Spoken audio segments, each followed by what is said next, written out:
I heard of her marriage some years later, but I know nothing of her husband. I said. The Honourable Rupert Carrington is no beauty by all accounts. He had pretty well run through his own money on the turf, and I should imagine old man Halliday's dollars came along in the nick of time. I should say that for a good-looking, well-mannered, utterly unscrupulous young scoundrel, it would be hard to find his mate. Ah, the poor little lady. Elle n'est pas bien tombée. I fancy he made it pretty obvious at once that it was her money and not she that attracted him. I believe they drifted apart almost at once. I have heard rumors lately that there was to be a definite legal separation. Well, old man Halliday is no fool. He would tie up her money pretty tight. Yes, I dare say. Anyway, I know as a fact that the Honourable Rupert is said to be extremely hard up. I wonder. Oh, you wonder what?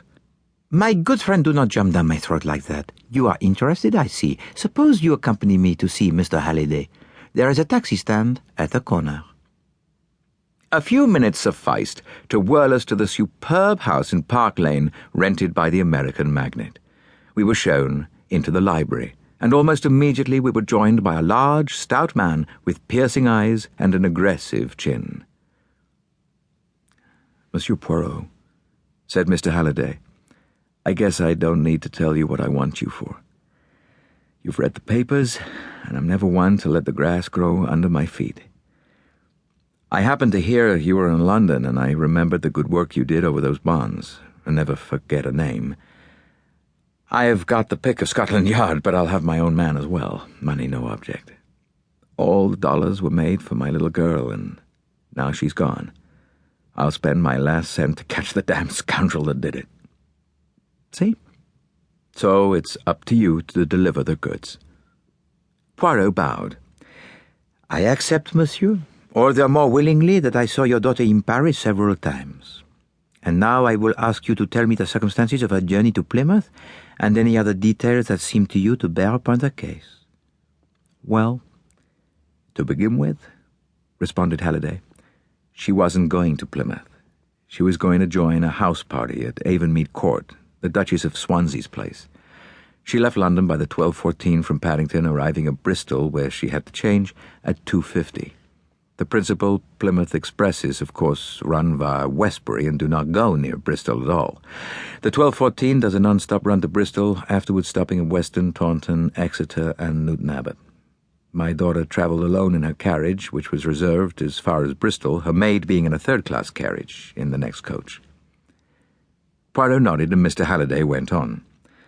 "The party at Avonmead Court was to be a very gay one, with several balls, and in consequence my daughter had with her nearly all her jewels, amounting in value perhaps to about $100,000. "A moment," interrupted Poirot. "Who had charge of the jewels, your daughter or the maid?" "My daughter always took charge of them herself, carrying them in a small blue morocco case." "Continue, monsieur." "At Bristol, the maid, Jane Mason, collected her mistress's dressing bag and wraps, which were with her, and came to the door of Flossie's compartment. To her intense surprise, my daughter told her that she was not getting out of Bristol, but was going on farther. She directed Mason to get out the luggage and put it in the cloakroom. She could have tea in the refreshment room, but she was to wait at the station for her mistress, who would return to Bristol by an up train in the course of the afternoon.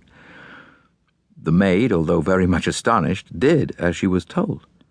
She put the luggage in the cloakroom and had some tea. But up train after up train came in, and her mistress did not appear.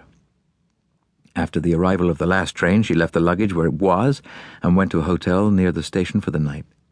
This morning she read of the tragedy and returned to town by the first available train."